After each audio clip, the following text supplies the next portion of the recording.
Nós agora vamos chamar o pessoal de tecnologia e jornalismo, tá? Eu vou entregar aqui a batuta para o pecador, chama ele de pecador porque o e-mail dele é pecando, ele está sempre pecando. Vou chamar meu amigo, o Paulo Cano, para quem não sabe, ele é diretor de tecnologia da Rede Gazeta do Espírito Santo, e ele é que é o diretor aqui da sede Sudeste. Eu sou do evento, eu sou coordenador e curador do evento, mas na regional eu sou vice-diretor, ele que é o patrão, tá ok?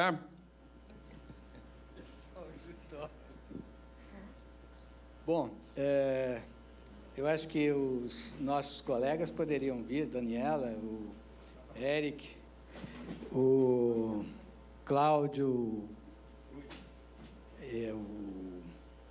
o Jorge, a Juliana. Posso pedir Desculpa, eu queria pedir aqui só um minutinho para pedir para vocês que puderem, para vocês fazerem a avaliação do nosso evento no aplicativo da SET, tá? Então, a SET tem um aplicativo, vocês podem, por favor, baixar o aplicativo, e lá tem uma seção de avaliação. Então, se vocês puderem, ao longo do evento, avaliar, eu agradeço muito, para a gente melhorar, claro, cada vez mais. Tá. Bom, gente, muito obrigado aqui por nos prestigiar aqui nesse painel. Nós estamos um pouquinho atrasados, eu vou tentar ser breve. Gostaria que você colocasse aquele primeiro arquivo. Bom, nós vamos falar basicamente sobre tecnologia, processos e eventuais ganhos na produção de jornalismo, né? Então, a síntese do que nós vamos tratar... Próximo, por favor. É isso aí, né? Isso era a cabeça do nosso painel, né? Então, a gente vê que as empresas jornalísticas buscam sempre, né, aumentar a audiência. E, hoje em dia, muito através da distribuição de conteúdo multiplataforma, pela agilidade na veiculação da informação, pelo incremento, hoje em dia, muita matéria ao vivo, né? Então, a gente tenta também atrair, tornar interessante para o público a matéria através da reportagem ao vivo.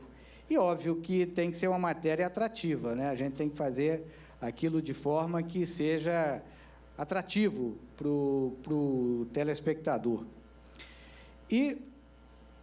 Só que nós vivemos uma conjuntura econômica bastante complicada atualmente. Então, a gente tem procurado cada vez mais produtividade, mudando o processo, inserindo novas tecnologias e tentando aquela receita de fazer mais com menos, né? Então, a gente tem que fazer tudo isso, e a gente não pode nunca perder de vista também a confiabilidade da exibição. A gente tem que ter certeza que aquele conteúdo vai chegar à nossa audiência com perfeição e com o mínimo de falha.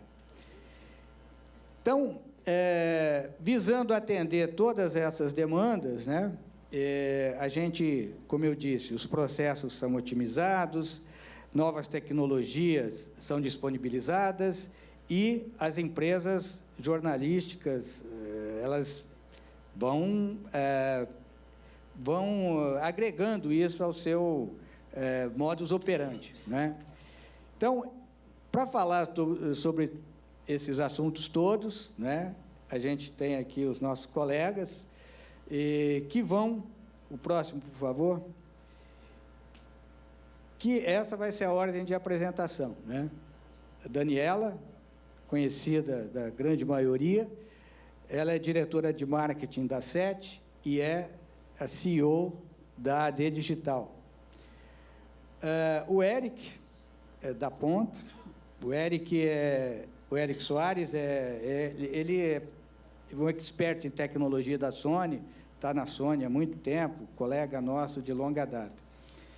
Juliana, Ferrari é Media Manager no SBT e ela vai dar assim o parecer dela, a experiência dela, que é uma pessoa que está imersa em todos esses processos e envolvida por todas essas tecnologias. Jorge é CEO e fundador da InternetSat, está oferecendo para o mercado uma solução bastante interessante, com custo aparentemente atrativo, para fazer eventos ao vivo. E o Cláudio é o diretor de vendas da América do Sul da TVU Networks, né?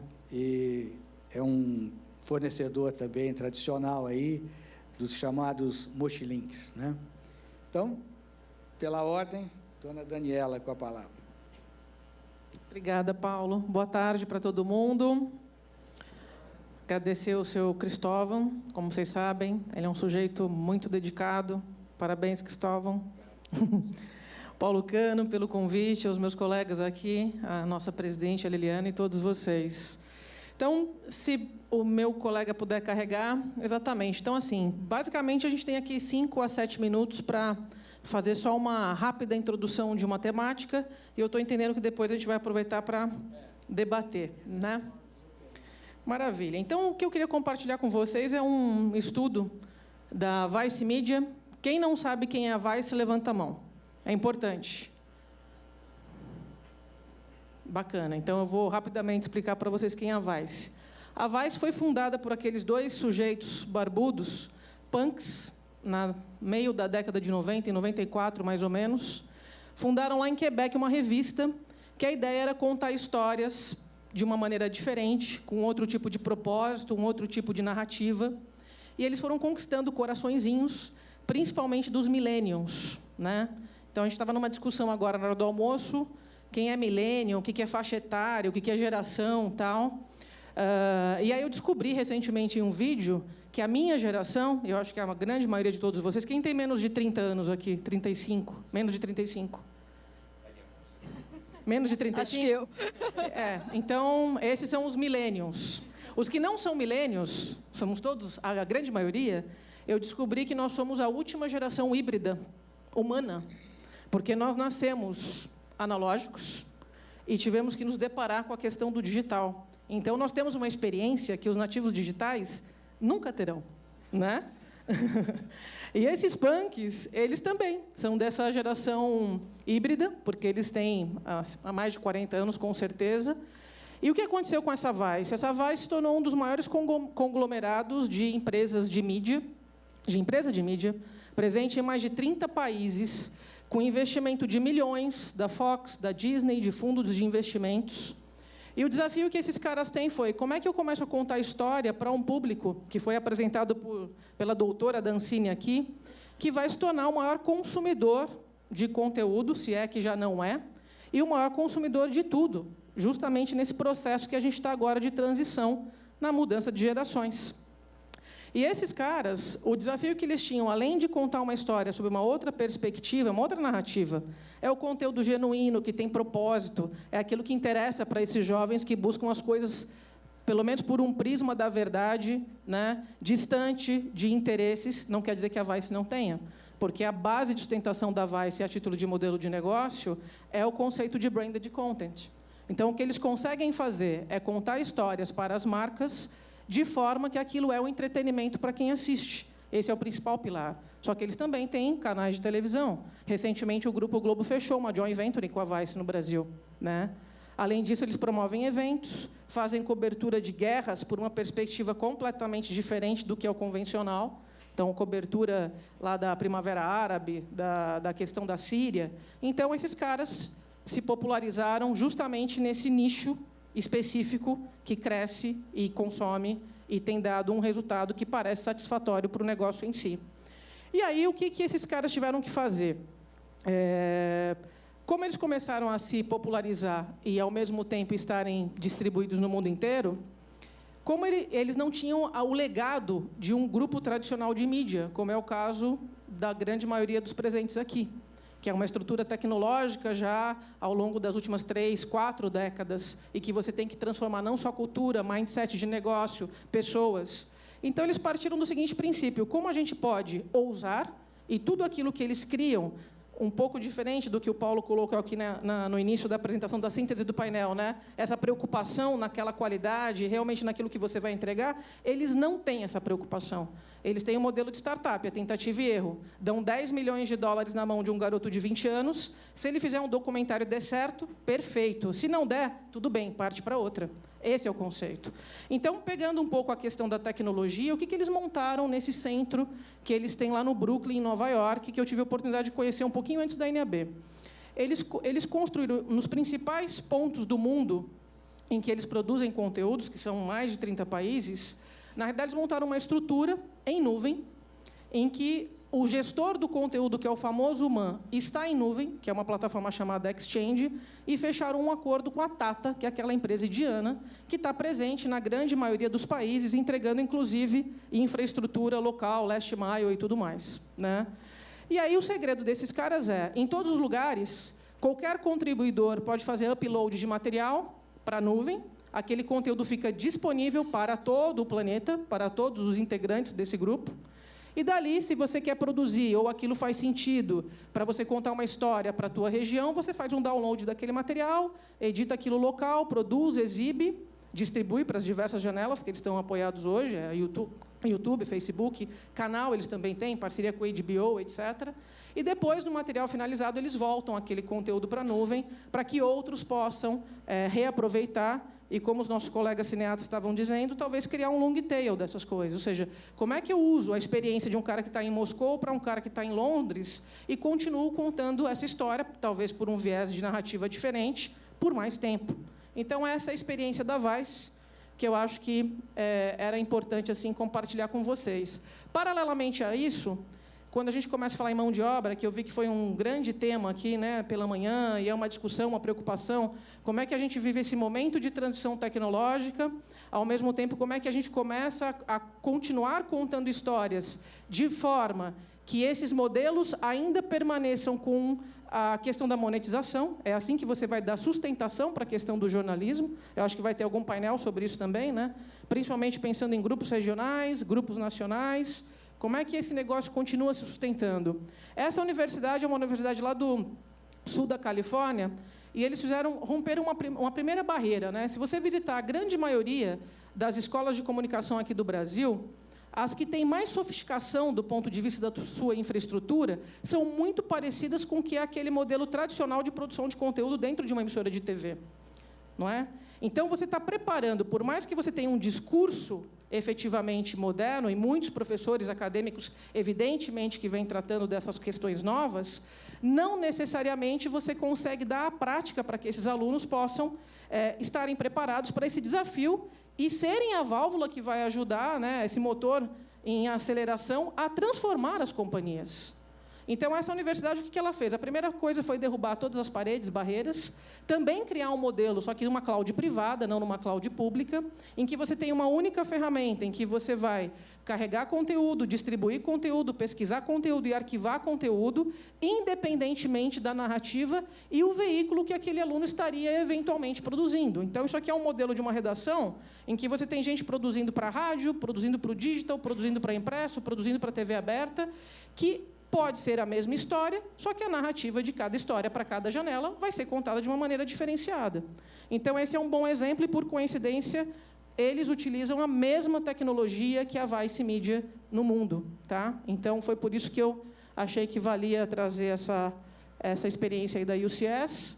E, para fechar, essas são as 7. Vocês viram que se preocupou em colocar toda essa sopa de letras de tudo que a gente vem vivendo, né? Falando em 4K, revolução industrial, inteligência artificial. Mas eu acho que o desafio que as companhias têm como um todo, se a gente for pegar a experiência de uma empresa que nasceu nativamente digital, como é o caso da Vice, e os grupos tradicionais, é como é que você transforma o teu modelo de negócio, partindo de uma visão de negócios, em primeiro lugar, para depois a tecnologia efetivamente ser um apoio para ajudar nessa aceleração da transformação. Ela não é fim, ela é meio. Então, é isso, pessoal, que eu queria contribuir. Não sei se deu os meus 7 minutos, Mas, obrigada. Érica.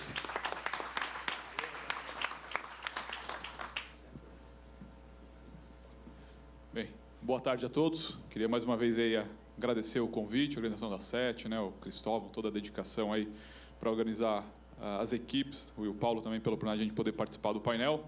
E acho que o painel aqui ele é bem rico, o propósito do painel é falar sobre os diversos temas que são relevantes sobre a parte de produção de conteúdo relacionado à parte de jornalismo. A Daniela deu a visão dessas tendências, né, que é a realidade do momento, e acho que a gente vai ter uma diversidade de visões aqui de diversos assuntos que vão complementar. E o meu papel, meu desafio é falar um pouquinho aqui do ponto de vista de tecnologia também, né? Quais são as tendências que a gente observa no mercado, que vêm sendo adotadas, que trazem aí os desafios para quem vai trabalhar, toda essa questão de mão de obra, como a Daniela colocou, preparar essas equipes e, acima de tudo, como dar ferramenta para quem já trabalha e tem um legado, às vezes tecnológico, de como evoluir, né? Acho que esse ponto que a Daniela colocou de empresas tradicionais evoluindo, empresas novas nascendo, sempre existe uma diferença muito grande do ponto de vista do que cada um pode abordar e pode conceber o seu negócio, né? Mas o fato é que existem diversas tecnologias. Quando a gente fala hoje de jornalismo, aqui estão as principais que eu vou tentar também abordar de uma maneira bem simples e rápida, só para a gente pincelar os principais tópicos, depois ficar à disposição aí para conversar, debater, né? Nesse aspecto, quando a gente fala hoje de produção de jornalismo, um dos pontos que a gente percebe aí uma mudança muito grande do ponto de vista conceitual nos últimos 3, 4 anos, principalmente a questão de o foco deixou de ser a qualidade e sim a agilidade e cobertura, né? Esse é o primeiro ponto que a gente percebe que é uma mudança que parece que não tem mais volta, né? E, ao mesmo tempo, essa demanda de maior agilidade, maior capacidade de produção, também abriu uma possibilidade e um outro discurso que é muito forte hoje no nosso mercado, que é a questão da regionalização do conteúdo, né? A força do conteúdo regional se tornou muito mais forte, muito mais presente, e é isso que vem alavancando aí o poder do jornalismo, que até foi colocado aqui de manhã como a questão de criar conteúdo, o diferencial da criação do conteúdo, e que o jornalismo, a questão do ao vivo, é um dos diferenciais para a indústria hoje, porque quem vai criar conteúdo de jornalismo tem a chancela, a informação, então levar essa informação com credibilidade, né? E, por outro lado, não só o ponto de vista da produção, do ponto de vista de engenharia, do ponto de vista técnico, existem uma série de outras questões, né? As principais que a gente traz aí e chama a atenção é a questão que o mercado vem já buscando, que é tentar balancear não só a aquisição de equipamento, a busca de tecnologia, mas também o uso de serviços, né? Como é que a gente balanceia isso? Muito mais voltado àquilo que o mercado de TI já adota, que é um conceito muito mais de infraestrutura como serviço e deixar de adquirir equipamentos, porque a tecnologia está em constante evolução, e como é que a gente pode, então, pensar, conhecer essa tecnologia e ter essa visão no decorrer dos anos, né? Como é que eu posso evoluir e melhorar? Na parte vamos dizer, mais tradicional do negócio, que é a parte de captura de imagem, de criar conteúdo. Quando a gente fala, por exemplo, do modelo de negócio, a operação com câmeras, a gente também vê grandes mudanças, né? As emissoras hoje, na produção de jornalismo, vêm mudando drasticamente do ponto de vista de deixar de usar câmeras tradicionais, câmeras grandes, que têm ali uma certa mobilidade limitada, né, uma capacidade de trabalho, e buscando trabalhar com câmeras menores, que oferecem maior mobilidade, maior agilidade, inclusive câmeras essas que muitas vezes oferecem características que antes as câmeras grandes tinham dificuldade de oferecer, né? Aqui um exemplo, uma câmera de produção HD de jornalismo, tradicionalmente de ombro, uma camcorder. O pessoal de jornalismo sempre quer câmeras com grande capacidade de zoom, de 12, 24, 30 vezes de zoom, para ele poder atender qualquer tipo de demanda de imagem, de situação. Hoje, câmeras compactas, por exemplo, 4K, né? Você tem uma capacidade de zoom de 12, 15, 20 vezes, só que o jornalista ele não usa a tecnologia em 4K, porque não faz sentido usar o jornalismo em 4K. Só que a imagem 4K, que ela tem alta resolução, combinado com processamento óptico e eletrônico, você faz um que a gente chama de center cut, que é pegar a região central do sensor, você consegue duplicar a capacidade de zoom com equipamento altamente portátil, com grande mobilidade. Então, hoje você tem uma câmera que tem um zoom de 50 vezes e que está na mão do operador com muito mais mobilidade, muito mais agilidade. Então, são essas mudanças, do ponto de vista tecnológico, que a gente percebe que vem trazendo possibilidade de novas maneiras de trabalho, novas maneiras de conteúdo, né? Por exemplo, na parte de captação. Na parte de contribuição, a gente também vê uma série de mudanças, né? Acho que depois vamos falar aí da parte de mochilinho, que eu vou acabar abordando um pouco o tema, não entrando na essência, mas mostrando a evolução, né?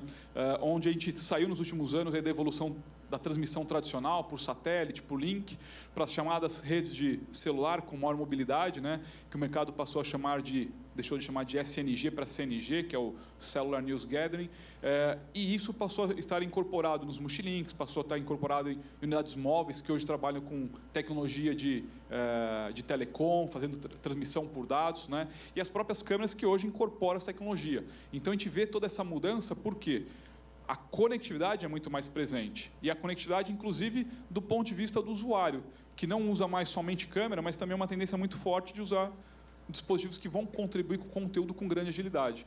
Então, hoje, celulares, dispositivos móveis, são ferramentas de trabalho cada vez mais poderosas e que permitem contribuir conteúdo.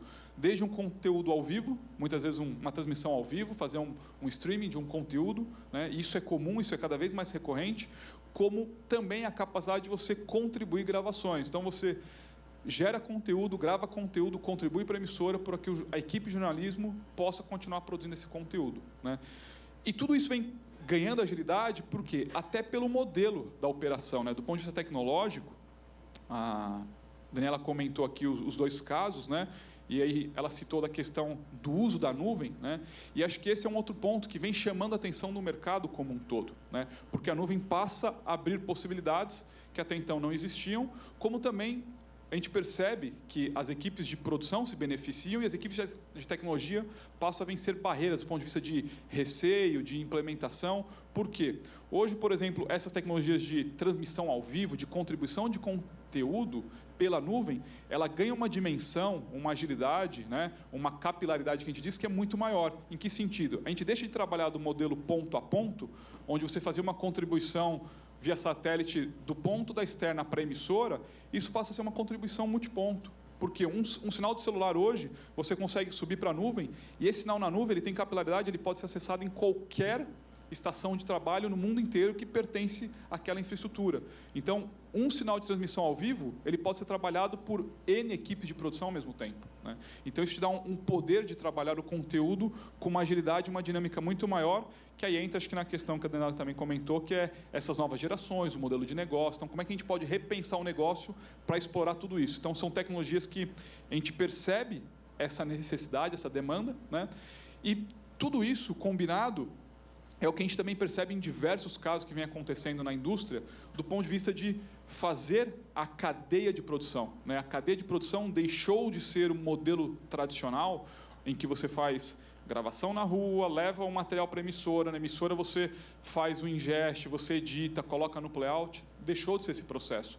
O processo em si ele ainda existe na essência algumas etapas, mas tudo muito mais colaborativo, né? Então existem N casos, a gente também aqui, esse aqui é um exemplo que eu coloco sem divulgar nome nem nada, mas é de um cliente nosso, onde você tem uma rede de produção de notícias mundial, são mais de 80 escritórios que produzem conteúdo no mundo inteiro.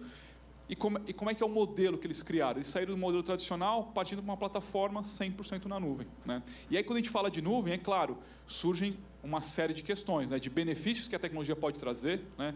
Que hoje se fala muito até na área de jornalismo, como você se beneficiar para usar de inteligência artificial, de recursos que a nuvem propicia e que você tem a capacidade de explorar, como a própria questão do desafio tecnológico, né? Que é chamar atenção para que a gente possa colocar em debate, discussão e entender que hoje existem, por exemplo, empresas indo para caminhos que são de cloud privado, cloud público, mas também existem conceitos diferentes daquilo do que realmente é concebido para a nuvem. Por quê? Existem diversas soluções, existem diversos clientes que a gente percebe discutindo no mercado, muitas vezes aquilo que ele acredita que é um passo para ele evoluir, mas, na verdade, ele não está evoluindo do ponto de vista de tecnologia. Ele só está tirando do ambiente dele e passando para um ambiente off-site, que é um data center. Sendo que, do ponto de vista de arquitetura e tecnologia, ele não mudou. Ele não incorporou a tecnologia que você tem tudo baseado em arquitetura que tem grande escalabilidade, que você pode crescer e diminuir de acordo com a demanda, que você trabalha com uma implementação que o mercado chama de container, onde você coloca ferramentas, essas ferramentas podem crescer de acordo com a necessidade da sua equipe de produção, da infraestrutura. Então, são recursos que, quando a gente fala numa arquitetura ou da tecnologia de cloud, hoje em dia, a gente tem que prestar muita atenção nesse aspecto, que é diferenciar o que é uma solução 100% nativamente na nuvem ou uma solução que foi só transferida de local, de um ambiente para outro, né? Então, esses são os principais pontos. O tempo aqui, a ideia é a gente só dar essa pincelada nos principais tópicos e a gente deixar aí essa principal mensagem, né, desse momento de transição, principalmente quem tem o legado, quem vem da área do analógico, do digital, muitos talvez passaram pela experiência do não linear, do playout, e hoje essa questão da nuvem, inevitavelmente, é uma realidade que não tem mais volta, né? E para a produção de jornalismo, é uma ferramenta que agrega muito recurso e muita possibilidade de gerar mais conteúdo com maior agilidade, com maior rapidez e com muito mais capacidade de processamento de acordo com a necessidade de cada demanda que você tenha. Então, também encerro por aqui e a gente deixa aí para os próximos colegas continuarem as diferentes temáticas, né? E também ficamos à disposição no final para a gente poder conversar um pouco mais. Obrigado. Ju. A Juliana, ela é usuária de todos esses recursos, né? Ela está rodeada de todas essas tecnologias, processos novos, então ela vai falar um pouco para a gente sobre isso. Obrigada. Obrigada pelo convite, a todo mundo da SET. Como o Paulo falou, realmente eu sou a usuária de toda essa tecnologia e de como que a gente lida com tudo isso, né? Pulando aí para o primeiro slide. Acho que o Media Center, que é o departamento onde o Media Manager atua, ele nasce realmente do desafio de lidar com as novas mídias digitais, com esses novos formatos de vídeo. Como o Eric comentou, hoje a gente tem uma infinidade de câmeras e hoje a gente tem até o do espectador que pode, com o celular, gerar conteúdo para o jornalismo. Então, imaginem como é lidar com essa quantidade diferente de formatos de vídeo dentro de uma plataforma de edição, dentro da minha cadeia produtiva. Além disso, eu tenho a contribuição externa, né? Aquele caso remoto, um acidente em um avião, alguma coisa que aconteça fora do meu campo de atuação. Eu tenho toda a distribuição, como a Dani comentou, hoje você não distribui só para televisão, né? Você distribui para multitelas. Eu digo que é quase tão ramificada a entrada quanto a saída da mídia, né? Ela entra em diversos formatos, se padroniza no meio do caminho, mas na minha saída eu tenho que entregar de novo tudo ramificado. E eu tenho mais uma preocupação, que é o meu acervo. Como é que eu rentabilizo o meu acervo? Hoje acervo não é mais prateleira. Hoje acervo pode ser um conteúdo rentável. O papel do Media Manager é orquestrar tudo isso. É o cara que consegue fazer com que esse fluxo todo caminhe de forma produtiva, de forma organizada e sem perder muito tempo. Uma forma, por exemplo, que o SBT adotou, nas nossas entradas aqui, a gente fez uma aquisição que foi extremamente importante, que foi, por exemplo, o Vantage, vendido aí pela AD Digital, inclusive. Inclusive, queria mais um, se puder, né? Um desconto no próximo, já puxando um pouquinho o saco. Mas foi uma aquisição muito importante, foi uma forma da gente padronizar a nossa entrada de conteúdo. Faz toda a diferença do mundo que dentro da cadeia de edição eu trabalho com um formato único. Isso me limita muito problemas dentro da cadeia de edição, dentro do meu servidor centralizado. Eu tenho uma aplicação aqui que é um Aspera, ele acelera a contribuição. A gente sabe que jornalismo, a tragédia nunca acontece num lugar bom, né? Sempre acontece num lugar que o link de internet é 1 mega, que você não consegue tirar conteúdo dali nunca. Então, ter um link de Aspera, hoje a Aspera, inclusive, tem soluções para live streaming, isso ajuda muito na cadeia produtiva do jornalismo. E, de novo, o Vantage ajuda também na saída. Como ele é um orquestrador de tarefas, eu consigo entregar qualquer conteúdo para qualquer destino, através de um fluxo totalmente automatizado. E uma problemática aqui dentro da nossa preservação. Uma tarefa que se tornou muito importante na vida do Media Center foi a criação de metadado. Não só a criação, mas a utilização do metadado. Hoje a gente tem câmeras que conseguem construir metadado desde a captação. Eu tenho inserção de metadado no meu processo de ingest. Mas se eu perder esse metadado no caminho, de nada me adianta. Eu corro o risco de, no momento de restauração de conteúdo, uma reutilização, reutilizar um conteúdo com direito autoral. Hoje, a gente lida com alguns problemas aí com a internet, por exemplo. A internet, durante muito tempo, foi terra de ninguém. Hoje em dia, já não é mais bem assim. O conteúdo ali tem direito autoral e a pessoa pode cobrar por ele. Um outro ambiente que a gente vive muito é o ambiente colaborativo. Como o Eric comentou, o ambiente de nuvem, ele é muito presente já. Ele já começa a ganhar muito espaço e pode ser uma tecnologia de grande benefício, uma vez que bem utilizada. O SBT começou um trabalho em ambiente colaborativo lá em 2012, quando nós fizemos a atualização do sistema de servidores para os sistemas Avid. O Avid trabalha com Interplay. Interplay permite que tanto o editor de texto quanto o editor de vídeo trabalhem colaborativamente na mesma mídia. Porém, isso me levanta uma problemática. Primeiro é o nível de acesso.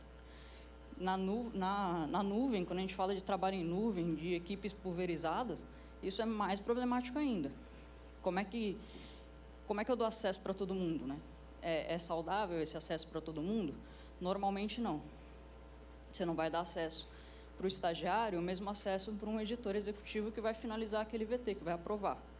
Então, as permissões de acesso também é um trabalho do nosso departamento, e a identificação dessa mídia. Se todo esse conteúdo cair em um único repositório sem uma identificação, eu vou perder mais tempo procurando do que produzindo.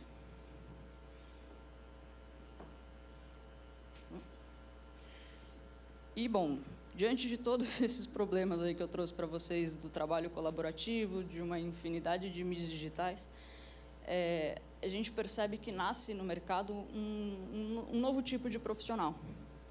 Esse cara que nasce para... Ele nasce no meio do caminho, né? Eu brinco que eu vivo numa ponte entre a operação, a TI e a engenharia. A gente é um tipo de profissional que nasceu para trabalhar no meio deste caminho. Entender desde a cadeia produtiva, de como produzir aquele material, entender da tecnologia que aquele material vai usufruir, e entender de banco de dados, de otimização de fluxos, de como ganhar tempo nesse universo de mídias tão diferentes, mas ao mesmo tempo tão complementares. Minha parte é essa, contar um pouquinho aí do nosso dia a dia. Muito obrigado, viu? Bom, o Jorge.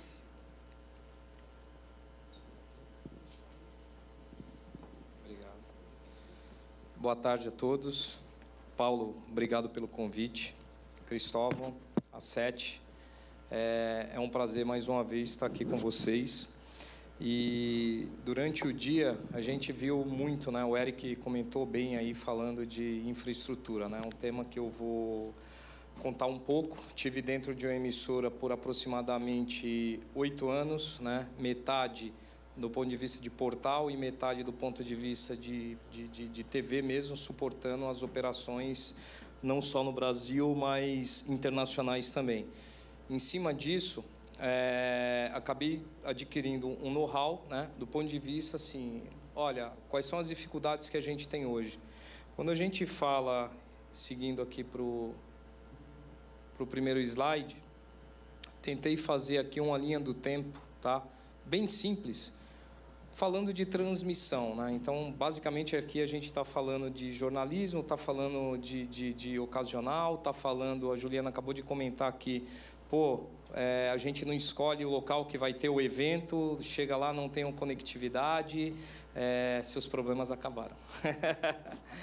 Bom, basicamente é o seguinte, se a gente pega, né, na linha do tempo, né, falando de transmissão, como é que eu tiro informação do meio do nada para trazer para a emissora e jogar isso para o mundo, né?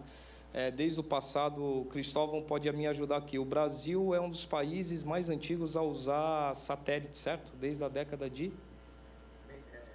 60. Em 65, o Brasil entrou no consórcio Intelsat. Né? O Brasil representava até, desde o início do consórcio Intelsat. O Intelsat 1 foi criado, lançado em 65, o Brasil entrou logo no consórcio. Isso porque a gente tem um território muito grande e levar conectividade para todo lugar é praticamente impossível, né? Aí o que acontece? Aqui eu estou dando alguns saltos, claro que tem uma rede de fibra e tal, mas aqui basicamente eu estou olhando não os grandes centros, justamente onde a gente tem problema de conectividade, e que a gente sabe, né, quando a gente vai operar, por exemplo, com as mochilas, que tem muita gente usando e de fato funciona, o único ponto é você virar e falar, não, eu até aceito que a qualidade não seja tão boa, mas que a informação chegue. Mas quando você está em cima de uma rede 3G ou 4G e está, por exemplo, no interior, você não tem certeza se isso vai funcionar ou não, e se tem um público muito grande, você pode ter algum problema com transmissão. E aí, isso é um caso. Então, tecnologia olhando chip, né, celular, chip, então chip, né? Eu saio do satélite, tirando a rede das operadoras, que a gente consegue ter uma recorrência com a conectividade, com redundância, mas quando a gente fala principalmente em locais remotos, a gente sofre um pouco ainda com infraestrutura, né? A gente vira e continua falando de infraestrutura. E o que acontece? Desde 2014, no Brasil, o Brasil começou a ter a cobertura de uma tecnologia em satélite em cima de banda Ka, né? E isso aí parecia que, não, Ka, isso é mentira, isso não existe, isso não funciona, e de fato iniciou-se a operação em 2014, com uma plataforma mais focada não para o mercado corporativo, não broadcast, é mais consumer, e começaram a criar várias expectativas no mercado. Quando que a gente vai ter um satélite confiável que consiga cobrir, né, o território inteiro? Aí o que acontece em cima disso aqui? A partir de junho a gente vai ter uma solução que vai cobrir o Brasil inteiro. Até então, a gente tem uma solução, eu não quero falar do produto, mas sim da cobertura, que só atende o estado de São Paulo, Rio, Minas e Goiás. Que eu não consigo ter, por exemplo, uma rede determinística como eu tenho no satélite. Eu garanto que eu vou sair e vou chegar. Não, porque é compartilhado, eu não tenho garantia, pode ser que nisso daí eu possa ficar a pé. Então, hoje, e nessas regiões que eu citei, você já consegue, de fato, ter uma garantia mínima de que, se você tiver qualquer problema com a rede de 3G e 4G, tua transmissão chegue do outro lado. Vai chegar HD? Full HD? Não vai chegar, mas vai chegar, né? Vamos fazer um evento final Copa do Mundo? Não vamos fazer um evento Copa do Mundo, né? A gente vai ligar aí para o pessoal e vai pedir a banda C e vamos fazer o evento. Então, são as aplicabilidades. Então, basicamente, nessa linha do tempo, se a gente acaba olhando, a gente volta para o satélite. Por quê? Por conta da estabilidade, né? Você sabe que um caminhão não vai bater no poste e vai derrubar a tua fibra. Isso acontece todo dia, né? E você consegue ter teleportes redundantes, saídas redundantes e poder chegar com o teu conteúdo aí do outro lado. Aqui a gente deu 2 exemplos com kit móvel, uma maleta, 1,10 por 80, você pega, põe no avião, vai embora. Você não precisa ter uma unidade móvel. Chega com a ENG lá no meio do mato, sobe, faz. Eu lembro até hoje a cobertura lá da Boate Kiss, não tinha conectividade, rede tudo entupido, o pessoal não conseguia mandar conteúdo até as SNG chegarem lá. Opa, vamos lá. Aí, passei muito isso com filiadas e afiliadas, né? Vamos fazer um evento. Vamos. Cara, não tenho dinheiro para contratar um SNG, muito caro, né? Como é que a gente viabiliza? Eu preciso ter mobilidade, eu preciso ter um custo baixo e eu tenho que ter segurança, né? Então, basicamente, se a gente olha os dois lados, eu tenho o quê? Eu tenho um satélite de um lado e uma mochila do outro. Um com custo muito alto e com fiabilidade excelente, e o outro com custo muito baixo, com mobilidade, mas que você sabe que você pode ter algum problema por conta da rede em determinado momento. Aqui são alguns exemplos que a gente fez: cobertura de corrida, uma antena no meio da floresta amazônica, uma unidadezinha aqui com energia solar, um carrinho, acho que está com algum timer aqui. Alguns exemplos. Eu queria, basicamente, mostrar a tecnologia e rodar o vídeo, e eu combinei com o meu amigo lá, porque o vídeo ele tem 7 minutos, mas eu quero rodar em no máximo 2 minutos, e eu vou pedir para adiantar, tá? Para a gente não gastar muito tempo no vídeo. Basicamente, com a solução, em qualquer lugar, e eu mostro depois a cobertura, pode rodar o vídeo. A partir de junho, a gente vai conseguir cobrir 95% da população. E aqui é um exemplo de um live streaming que foi feito pela Pet Channel, subindo em KA. Deixar 10 segundos. Apavora, tudo demorando em ser tão ruim. Tá um pouco escuro. Pode ir. Vai lá De número 1 dessa noite. Jungle Fight. Lembrando para você que Pode os adiantar combates mais um pouquinho. Débora Nascimento e Poliana Viane, Paulo Henrique Costa, o Paulo Borrachinha e Eduardo Camelo. Início da primeira luta. Previsão de 3 rounds de 5 minutos. Para você se identificar com detalhes das luvas na cor azul, Aqui a gente tá falando está o basicamente Paulo de Piso, streaming, tá? com detalhes das luvas da cor vermelha, o Zé Ribó, que já tenta partir para cima. Tentou soltar ali o uppercut de direita. Vamos lá para aquele vídeo agora. A gente vai fazer... Pode deixar aí. Aqui é uma transmissão de vídeo, ponto a ponto, em 700 kbps, subindo em KA. Pô, Jorge, mas eu peguei um encoder e não funcionou. O tradicional não vai funcionar. Você tem que ter um decoder adaptado para isso, para entender o método de transmissão que a KA faz para que ele possa funcionar. Então, hoje a gente tem alguns parceiros já homologados, que você pode usar não só para transmissão de vídeo, cobertura de eventos, enviar arquivos, para toda a parte de conteúdo, como parte de comunicação também em campo. Então, basicamente, você tem uma Flyway que você pode usar para transmitir, para se comunicar, para navegar, para fazer o que quiser. Tá? Então, isso viabiliza, Érica, aquele exemplo que você falou, né? Pô, vamos para a rede 3G, vamos para a rede 4G, quero fazer um evento que seja pequeno, mas quero ter garantia. Isso, a tecnologia, tá? Isso é uma questão da tecnologia, ela conseguiu propiciar um custo muito baixo e para poder você ter segurança e fazer eventos com mais segurança e custo baixo. Acho que pode voltar lá. Só não está adiantando.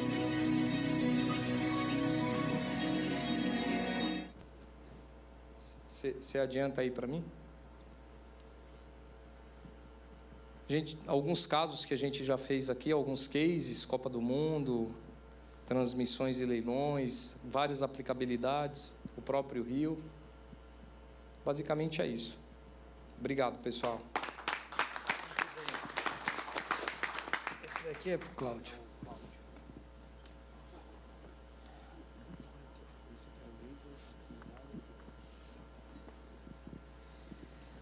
Boa tarde. Bom, agora eu vou encerrar aqui essa primeira parte, né, antes do debate. E a minha apresentação vai ser sobre uma nova tecnologia que nós estamos trazendo ao mercado, com bastante inovação, que vai levar o nível do jornalismo a um outro patamar. Tá? Um patamar onde vai ter uma automação completa do sistema que está sendo contribuído e que vai ser disponibilizado de várias formas para os usuários.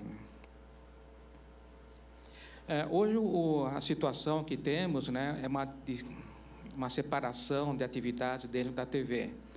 E o objetivo da TVU é justamente fazer uma integração completa. Tá? Tomando como paralelo a indústria 4.0, que significa uma revolução em termos de automação e inteligência artificial, a TVU está trazendo um novo conceito que seria o Mídia 4.0. Ou seja, nós estamos trazendo também uma inteligência artificial para dentro do sistema de transmissões móveis, que o pessoal denomina como Motion Link. E está trazendo uma série de novos softwares que vão ser colocados no equipamento, que vai dar uma contribuição muito grande na automação completa, fim a fim, do workflow de trabalho do jornalismo. Então, o objetivo é criar um conceito que nós chamamos de Media Kitchen, tá? Onde todas as partes da TV vão ter acesso a esse conteúdo. Tá? E esse conteúdo vai ser processado de uma forma automática e vai ser disponibilizado para vários tipos de destino, como, por exemplo, as redes sociais, destino, como, por exemplo, a CDN ou qualquer outra unidade dentro da TV que possa estar utilizando o conteúdo de vídeo.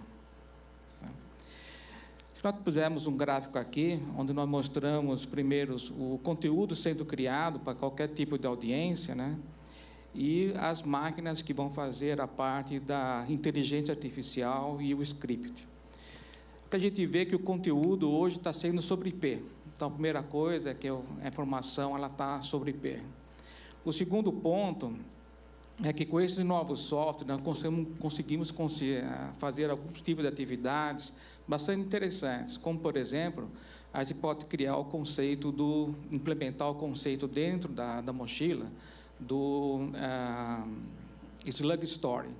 Ou seja, vai ter um evento que vai estar ocorrendo e você define o nome do evento e passa essa informação para as mochilas que estão em campo. Tá? A mochila vai receber uma mensagem que está sendo criado um evento, ela vai capturar esse evento, vai tomar esse evento, e a partir do instante que ela começa a fazer a transmissão, a mochila está linkada com o evento e o conteúdo também. E esse conteúdo vai para o servidor que está recebendo a informação da mochila, e através de um software de inteligência artificial, através do metadado, né, esse evento também, o conteúdo é amarrado com o evento. E na hora que você faz isso com uma integração do humano, você tem toda a informação já armazenada dentro do Media Access Management. Tá? Então, isso é um dos pontos chaves que a empresa está trazendo, né, que vai todo um processo de automação da informação. Um outro ponto que nós estamos trazendo também, em relação à inteligência artificial, os nossos servidores, agora, que nós temos uma função que chama-se transcriber. Então, a informação que está vindo da mochila, ela recebe o sinal de áudio, e esse áudio já é gerado automaticamente o closed caption.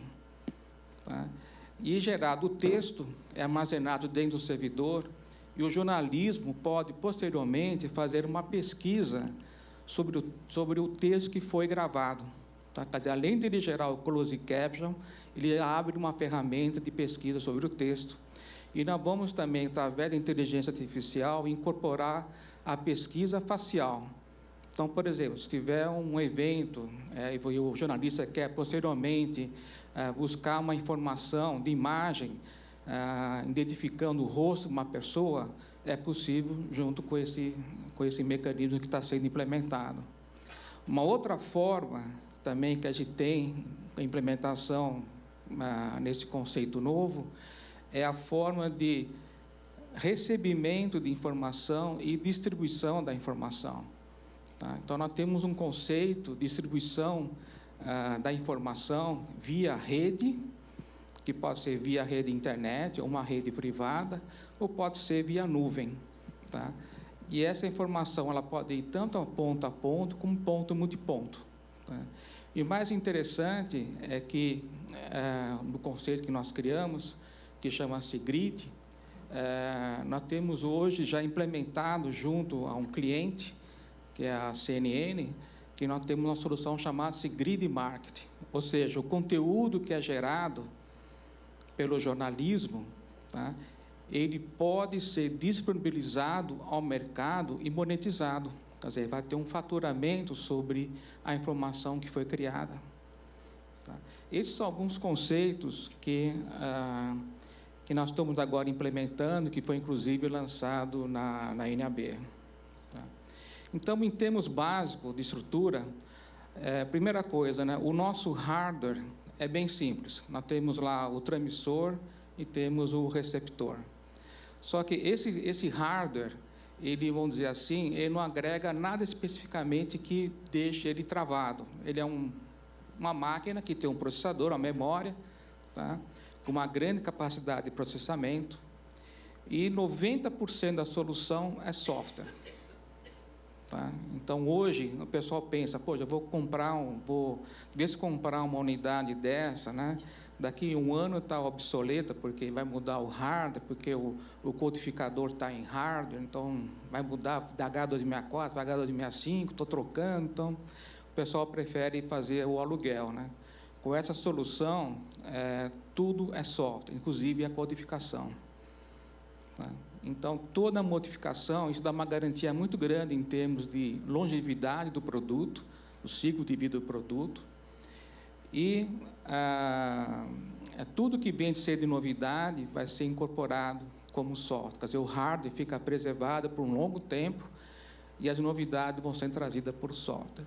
E aí nós temos alguns pontos, né? Primeiro, a parte da contribuição automática. Ou seja, a partir do instante que está sendo gerado a informação do vídeo, o metadado está sendo já tratado pela própria mochila.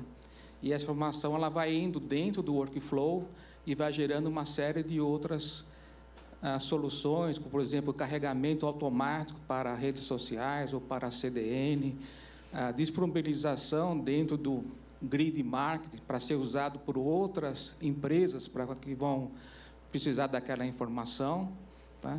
O close caption ou o slug story, né? Então tem uma série de ferramentas que estão sendo implementadas no software do servidor, que estão aqui, né? Que está aqui, tá? E aí você tem toda a informação sendo gerada automaticamente. Tá? E a integração do servidor, no caso do transcriber, né, você consegue fazer através da API do MAN. Então, ele pode trabalhar tanto com a informação online, vindo do campo, né, como também com uma informação offline que está integrado junto com o MAN. Ok? Só para terminar, né, um grande ponto-chave da solução está no tratamento metadata. Tá? Então, hoje, a solução da TVU, ela trata o metadata e, junto com inteligência artificial, gera todo esse tipo de serviço de automação. Tá? E aqui são os pontos que hoje compõem a solução da TVU, que nós chamamos de MediaMind, né? Onde tem a contribuição automática, serviço de inteligência artificial, base de dados de metadata em real time, né? Produção para redes sociais, mensagem de alerta, que pode ser teleprompter para o jornalista que está em campo, tá? E a possibilidade também tem serviços em nuvem, tá? Para poder disponibilizar isso para outros usuários, e tem um sistema de tarifação que vai ajudar você a monetizar o conteúdo que vai ser vendido. Ok? Obrigado. Obrigado. Bom, a gente não tem muito tempo, mas eu acho que dá para abrir para perguntas, tanto aqui da plateia, como tem alguma... Não? Alguma pergunta? Bom, então eu vou fazer uma pergunta para Juliana. Juliana, essa questão de mobilidade, de fazer ao vivo, há uma tendência, eu tenho visto que não sei se na sua empresa também, de você desativar paulatinamente essas unidades que a gente chama de unidade portátil de jornalismo, que são as UPJs, em detrimento dessas soluções de Mochilink. Está havendo lá no SBT também? Eu acho que a força do Mochilink no jornalismo ela é muito forte de fato. É uma economia, né? Hoje em dia, você tirar um caminhão da garagem da emissora para fazer um evento, para fazer uma matéria curta, às vezes não faz sentido onde um Mochilink atende. Porém, a gente ainda tem algumas deficiências na rede 3G, 4G no Brasil. Então, dependendo da minha... É muita questão de aplicabilidade. Dependendo do que eu pretendo captar, se é um evento, se não é um evento, se é um factual. Geralmente, factuais são bem atendidos pelo Multilink, mas eventos, por exemplo, já não são tão bem atendidos pelo Multilink. Por causa do congestionamento da rede, né? Pelo congestionamento. Nós tivemos o uso do Multilink no Carnaval do Rio e não foi tão a contento assim. Nesse caso, um carro faria diferença, uma UPJ faria diferença. Ela ainda atenderia com mais maestria do que o Multilink nos atende. O Multilink tem a questão do custo-benefício e da agilidade, mas ele ainda peca um pouco na qualidade do material. A gente não pode prescindir totalmente das UPJs, né? Sempre tem que ter uma... Não dá para abandonar a causa totalmente. Tá bom. Algum questionamento da pessoal? Não? Bom, queria perguntar ao Eric a respeito da... como é que anda essa questão daquele Multilink que vocês, de certa forma, têm embutido nas câmeras? Ele era, assim, era uma solução mais para transferência de matéria enquanto deslocamento, mas aí algumas empresas começaram a usar para fazer evento ao vivo, e aí apareceram alguns problemas pelo fato de ter um chip só. Como é que isso está evoluindo ou não? Na verdade, é toda uma evolução, como você mesmo pontuou, né, Paulo? A tecnologia ela foi incorporada no primeiro momento nos equipamentos, nas câmeras, com o intuito de ser um complemento daquilo que o Multilink já faz. O Multilink faz muito bem feito, trabalhando com diversos modems, também tem suas limitações, mas a câmera, a ideia é de você garantir a mobilidade que a câmera tem, qualquer câmera ter o recurso, no primeiro momento, muito mais para contribuição de gravação. Foi aí que nasceu.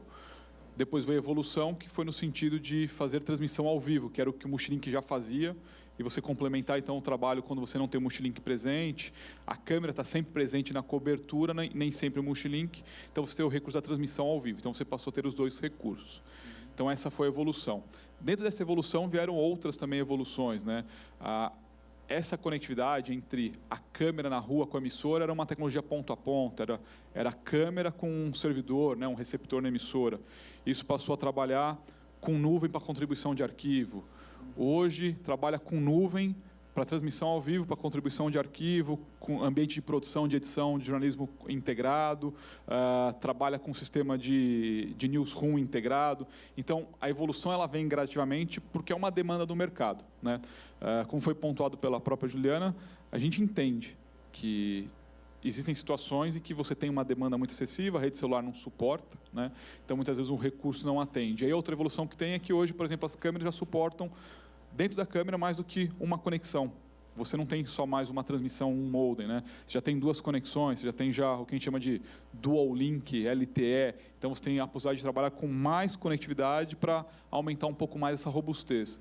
Então, naturalmente, o que vem acontecendo é isso. O mercado vem sinalizando essa demanda, né? Isso cada vez é mais relevante para a área de jornalismo. Eu até pontuei a questão, a câmera maior cada vez menor, com essas tecnologias incorporadas, então isso acaba sendo, inevitavelmente, cada vez mais utilizado e mais recorrente. Eu queria fazer um complemento em relação à parte de conectividade, né? O ponto-chave das mochilas, né, está basicamente em dois pontos, né? Primeiro é a questão do modem. Tá? Existem vários tipos de modems disponíveis no mercado, né? Então, é muito importante, no caso da TVU, nós selecionamos o que nós chamamos de um modem premium, que tem a melhor conectividade, e os testes que foram feitos mostraram isso, que ele tem a melhor conectividade com as redes celulares do Brasil. Então, esse é o primeiro ponto. O segundo ponto são os mecanismos que o equipamento tem para identificar quando ocorre algum tipo de fade do sinal. Tá? Então, no nosso caso, por exemplo, ele tem um mecanismo, um algoritmo que está implementado, que ele olha todo tipo de conectividade que está nele, porque o equipamento ele pode estar em 3G, 4G, ele tem Wi-Fi também, então você pode conectar junto com o Wi-Fi, E tem uma porta IP que você pode ligar ou numa internet fixa, ou numa rede terrestre, né? Ou até no modem satelital. Né? Por exemplo, tivemos muitos clientes nossos que estão utilizando banda KA, porque ele está lá no meio do interior do Brasil e não tem rede celular para ele poder fazer a transmissão. Então, esse algoritmo que está implementado no equipamento é um algoritmo em que ele olha o fade do sinal e aí ele começa a atuar dinamicamente no FEC, no cabeçalho do FEC e no FEC. Então, ele vai atuando e mexendo no sentido de manter a conectividade presente, né? E isso foi feito vários testes, inclusive com algumas televisões aqui, e o pessoal conseguiu fazer uma transmissão a 100 kilobits com o nosso equipamento, em HVC. Bacana. Né? Logicamente que a imagem não era aquela imagem perfeita, né? Mas a imagem estava presente, foi uma reportagem da Globo News que foi feita, né? E o áudio estava perfeito e a taxa estava em 100 kilobits. Isso se deve por esses dois motivos. Primeiro, ao modem, é um modem premium, que realmente tem uma atuação de performance muito boa em relação às redes celulares do Brasil. E, em segundo, a questão do LDPC, que ele vai lá atuar para manter a conectividade. Queria também fazer uma pergunta para o Jorge, a respeito do... Quando você faz assim um evento de jornalismo ao vivo, você está sempre preocupado com a questão do delay, né? Você poderia dar uma ordem de grandeza do teu sistema? Como é que ele se comporta em relação a isso? Sim, claro. Alô, alô? Obrigado.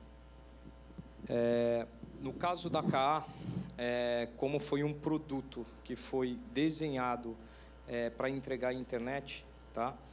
Mas você pode fazer um ponto a ponto também. Hoje, o delay dos nossos satélites, a gente está falando algo em torno de conexão de saída para a internet de 550 a 600 milissegundos, tá? Quando a gente pega e faz um streaming direto. É claro que, quando você faz um streaming, você depende da rede de internet, que é uma rede estatística, né? A gente tem que lembrar que a internet, se ela for determinística, ela não funciona, porque não vai ter banda suficiente.